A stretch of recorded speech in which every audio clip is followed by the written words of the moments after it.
If you're a midlife mum, as I am, you will probably be able to recognise the following scenario. In my household, there are 5 of us in total, and pretty much I'm responsible and accountable for the day-to-day running of everything. I make sure the bins go out every week. I make sure that there's clean clothes in the cupboard, that dinner is pretty much organised every night, the house is reasonably clean and tidy. I make sure bills are paid, dentist, optician appointments are booked and attended. I've got a job, so I also am responsible for turning up to work and delivering on the things that I'm required to deliver on. And all of that happens, and very rarely do I miss things out or not get things done until it comes to me. And I think that possibly there's a lot of us where we can show up and we can do all the things, and what that means is that our needs and the things that we want to achieve or strive towards get pushed to the bottom. And when there's anything else that comes up, like I think I mentioned in the first video, when life happens, they're the first things to go. For me, when was it? A few weeks back, there was an event I wanted to go to. It was on a Sunday, so I knew it was going to be a bit more of a challenge. And then things happened and I didn't go because it was just something that I was like, oh, do you know what? It's not as important as the other thing that occurred. And I do think that happens. Well, for me, I feel like it happens a lot, and I know that I will put my own needs at the bottom of the list. I put my own, like I say, ambitions towards the bottom as well. This week, I just wanted to check in and have a bit of a chat about accountability. Now, you can obviously, if you're able to ring fence time or dedicate time in your week to sit down and just do that self-focus, then absolutely I think that is a must, or a perfect way of solving that type of refocusing time.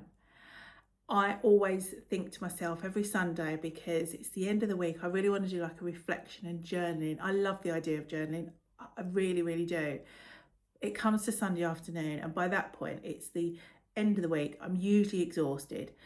I've done like a deep clean over the weekend. We've done Sunday dinner, washed up, dried up, and it's almost like by Sunday afternoon, which is the time in my head where I want to sit down and do something, I just don't bother. I'm wiped out, and all I want to do is either sit and read a book where I can turn my brain off and focus on something else, or watch a film, or spend time with the family, so it doesn't happen. So that is one strategy. If it works and you can set yourself those tiny wins and find yourself a dedicated time to celebrate and reflect, then that definitely works. For me, I've found I need that somebody else. I need somebody else. I think that's why I stuck with the Slimming Well groups for so long, because I liked that time. I liked having that hour or hour and a half in my sort of diary, in my schedule, where I would go to group, sit down, have a chat with people, talk about your week, obviously get weighed in, you do the whether or not you've done good or bad, or reflection time, and then you would set yourself up for the next week by saying, oh, how much do I want to lose next week? And you'd all be in there together. You'd have like shared a communal ideas and suggestions and support, and you'd be cheering on each other. That for me worked so well. whenever I'm sitting in here, somebody always starts walking upstairs and I feel like you can hear it. So if you can, I'm sorry, it's just creaky house. Yeah, I felt like that worked particularly well for me, which is, as I said, why I kept going longer than I'm not out of love with that plan, but that scenario just works so well for me. So now with my goals, I've actually joined an accountability group. So it happens every Monday. It's online, like a Zoom call, and we basically there's a few of us, but we drop on and we say what we want to achieve in that week, and then we'll have a moment where we can talk about how our week's been and what we ticked off of that, what we wanted to achieve from last week. I would say that the group is more business owners who are developing their business or talking about business goals, but I do feel like it would work with anything that I brought up. A couple of weeks ago, literally I'd we usually have three. I don't know why three seems to work, because I know two's not enough and five's are too many. But three, we set ourselves three things each week that we want to achieve. It's like the big things from your to-do list, the stuff that you know is going to make a difference to just overall. And a couple of weeks ago, mine was more than three, but it wasn't anything like business related. It was more, I had lots of life admin things I had just stacked up. Again, all stuff around me. I hadn't booked my own dentist appointment. I needed to book a hairdresser appointment. But so I had more than three, but it was almost like, okay, let's take this time to just reflect on how many things for myself that I'd been put into the bottom of the list, and dedicate my commitment for that week to getting them all booked and in the diary and scheduled. So it doesn't have to be, say, the other members of the group are business owners, but mine aren't always business related. And that helps. So just finding your community, finding the people that can cheer you on, but also give you a nudge when you've not done the things that you said that you wanted to do. I'm sure there's something science-backed around declaring what you want to achieve in front of others.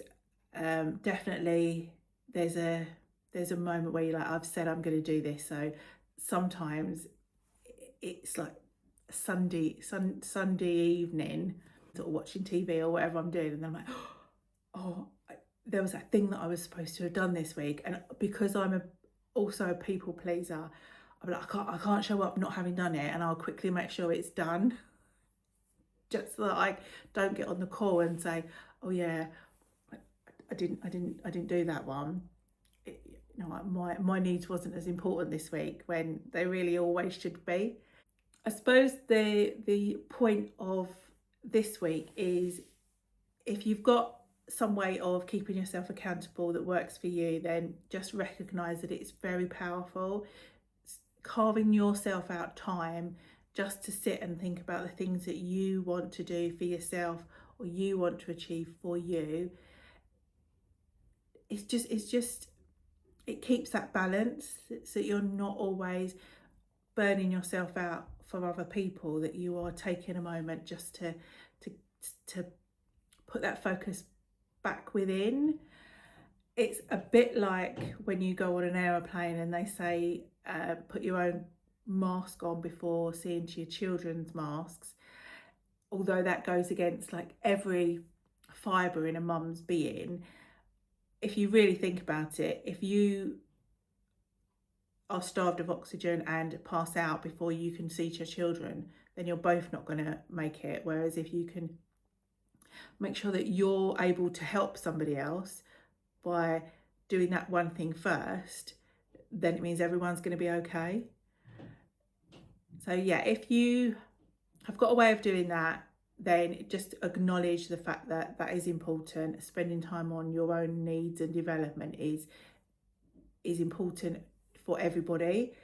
And if you're like me and know that I need a community around me, I need to have other people checking in on me and also cheering me on and saying, you know, you can, don't worry, you can do this, you've got this, then have a look to see if there is a community that you can join. There's lots of brilliant Facebook groups that you could be part of that could help you with whatever it is that you're working towards. And I'm pretty sure it wouldn't matter, even if your one of your goal was, I don't know, to crochet a blanket, there is bound to be a crochet group out there where you could talk about stitches and needles and things like that. So have a little look to see where you can find your people in your niche, and reach out and connect with somebody else that's going through the things that you're going through, or wanting to achieve the same things that you want to achieve, and link in together. Get that shared support. Get in touch with the other person that is in your shoes, and so that you can support one another and build your tribe, so that you can achieve the things that you want to achieve. Because at the end of the day, those tiny wins do matter. They stack together towards your achievement of whatever it is that you're working towards. But doing it alone sometimes isn't always the most effective way, and having a community behind you that's cheering you on can really make the difference.